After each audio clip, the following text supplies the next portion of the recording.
श्रीमद् भगवद गीता अध्याय 1 श्लोक 4, 5 और 6 में दुर्योधन पांडवों की सेना का विस्तार बताता है। वो एक साथ कई सारे नामों को गिनाएगा। एक बात बहुत ही ध्यान रखने योग्य है कि शास्त्रों में कई बार हमको संख्या देखने को मिल जाती है, जैसे कि 9 देवी, षड्रिपु। गिनती के माध्यम से शास्त्र हमको कुछ जानकारी देने की कोशिश नहीं करते। वो बस इस चीज़ का संकेत देते हैं कि चीज़ें कई सारी हैं, जैसे कि देवी 1, 2 या 3 नहीं हैं, देवियाँ बहुत होती हैं। और आपके अंदर विकार केवल 1, 2, 3 नहीं होते, वो बहुत होते हैं। इनको एक गिनती से बता दिया कि 6 और 9। इसका अर्थ ये बिल्कुल नहीं है कि हम गिनतियों पर ध्यान देने बैठ जाएं। हमें उसके भाव को समझना चाहिए। और यहाँ पर दुर्योधन भी एक साथ 15-20 नामों को गिनाता है। तो हमारी कोशिश यही रहेगी कि हम उनके शाब्दिक अर्थों पर ना जा करके उनके पीछे के भाव पर जाएं। दुर्योधन कहता है, अत्र शूरा महेश्वासा भीमार्जुन समायुधि युयुधानो विराटश्च द्रुपदश्च महारथः धृष्टकेतुश्चेकितानः काशीराजश्च वीर्यवान् पुरजित् कुन्तिभोजश्च शैब्यश्च नरपुङ्गवः युधामन्युश्च विक्रान्त काशीराजश्च वीर्यवान् सौभद्रो द्रौपदेयश्च सर्व एव महारथाः। इनकी सेना में धनुर्धर अर्जुन और भीम के समान अन्य महारथी भी हैं, जैसे कि युयुधान अथवा सात्यकी, विराट, द्रुपद, धृष्टकेतु, चेकितान, काशीराज, पुरजित, कुंतीभोज, शैब्य, युधामन्यु, उत्तमौजा, सुभद्रा का पुत्र अभिमन्यु और द्रौपदी के 5 पुत्र। तो दुर्योधन ने यहाँ पर इतने नामों को बताया। आइए इनके पीछे के भाव को बारी बारी से समझते हैं। सर्वप्रथम भीम। भाव ही भीम है। कहते हैं कि भाव में बहुत शक्ति होती है। भाव के कारण ही ईश्वर अवतरित होता है। भाव ही है जो सभी गुणों में सबसे ज़्यादा शक्तिशाली होता है। अगर भाव चला गया तो पूरी सेना यूं ही ध्वस्त हो जाती है। भाव के बिना कुछ भी टिक नहीं सकता। इसीलिए भाव यानी कि भीम पांडवों की सेना में सबसे ज्यादा शक्तिशाली है। अनुराग ही अर्जुन है। भाव का ही दूसरा भाई अनुराग होता है। अनुराग यानी कि ईश्वर के प्रति प्रेम। अब प्रेम तो किसी के प्रति भी हो सकता है। अनुराग आपको भाई बहनों के प्रति भी हो सकता है, माता पिता के प्रति भी हो सकता है। यहाँ पर जिस अनुराग की बात की गई है वो अनुराग है श्री कृष्ण के प्रति अनुराग, यानी कि सत्य के प्रति अनुराग। अनुराग और भाव ही ऐसी 2 महान शक्तियां हैं जो सत्य के साथ खड़ी होती हैं। अनुराग में ही ये शक्ति होती है कि वो श्री कृष्ण को अपना सारथी बना ले। एक सच्चा सारथी ही अनुराग को सही दिशा में ले जा सकता है, वरना अगर अनुराग भटक गया तो वो गलत रास्ते चला जाता है। युयुधान यानी कि सात्विकी। सात्विकता ही सात्विकी है। जिसके मन में पवित्रता रहेगी वो हमेशा पांडवों के साथ ही खड़ा होता है। विराट उस चीज़ को कहते हैं जो इतनी विशाल हो कि आप जितनी दूर तक देखें आपको केवल वही चीज़ दिखाई दे। जैसे कि विराट समुद्र। अगर आप समुद्र के बीचों बीच खड़े हो जाते हैं तो आपको चारों तरफ केवल समुद्र ही समुद्र दिखाई देगा, पानी ही पानी दिखाई देगा।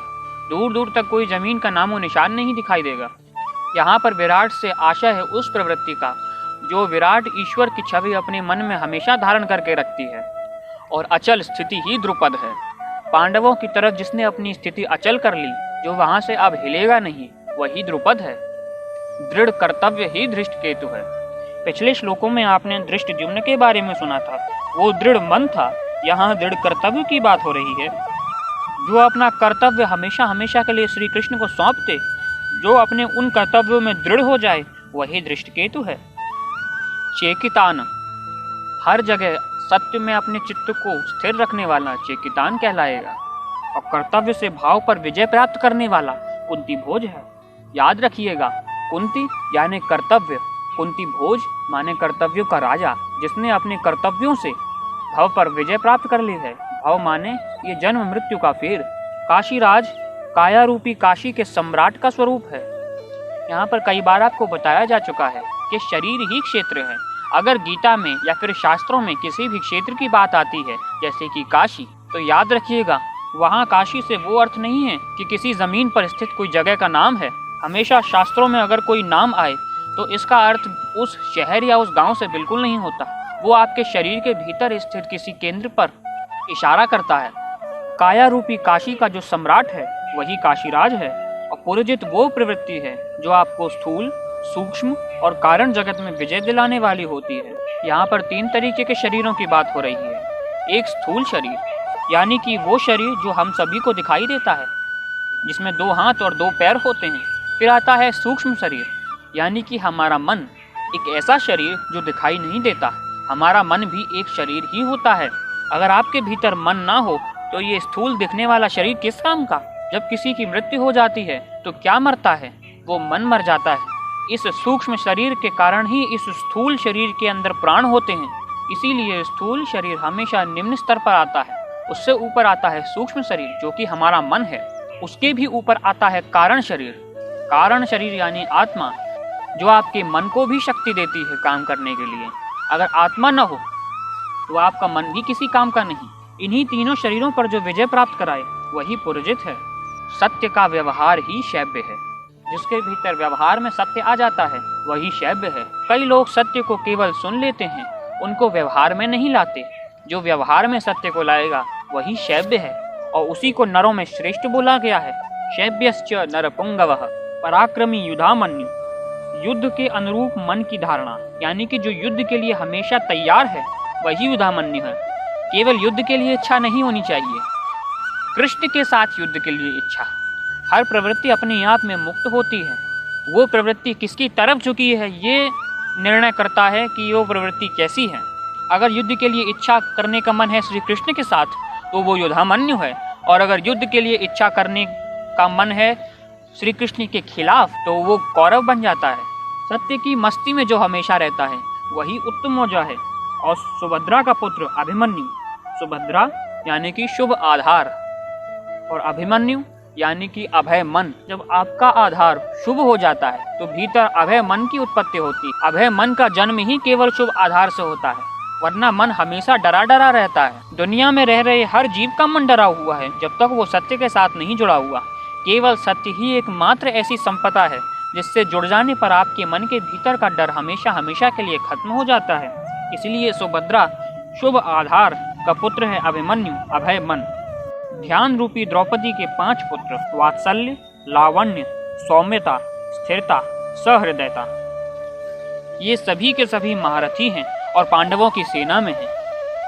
मूलतः यहाँ पर यही दिखाया जा रहा है कि वे सभी प्रवृत्तियाँ जिनके केंद्र में कृष्ण यानी कि सत्य हैं, वे सभी प्रवृत्तियाँ दैवीय हैं।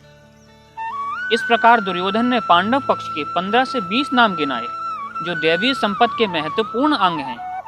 फिर से याद रखिएगा, यह गिनती केवल यहीं तक सीमित नहीं है, बल्कि ये गिनती गिनाना एक संकेत है बहुत सारी प्रवृत्तियां दिखाने का।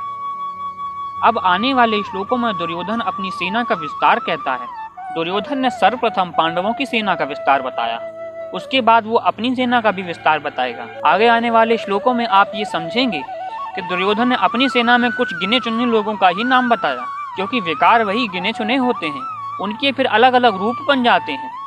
लेकिन पांडवों की सेना के अनेकों महारथियों का उसने नाम बताया। यहीं से समझ आता है कि दुर्योधन बहुत ही घबराया हुआ है और युद्ध कला में भी निपुण है। अब दुर्योधन ने अपनी सेना का विस्तार किस प्रकार बतलाया, ये हम आगे आने वाले श्लोकों में जानेंगे। तब तक के लिए प्रणाम।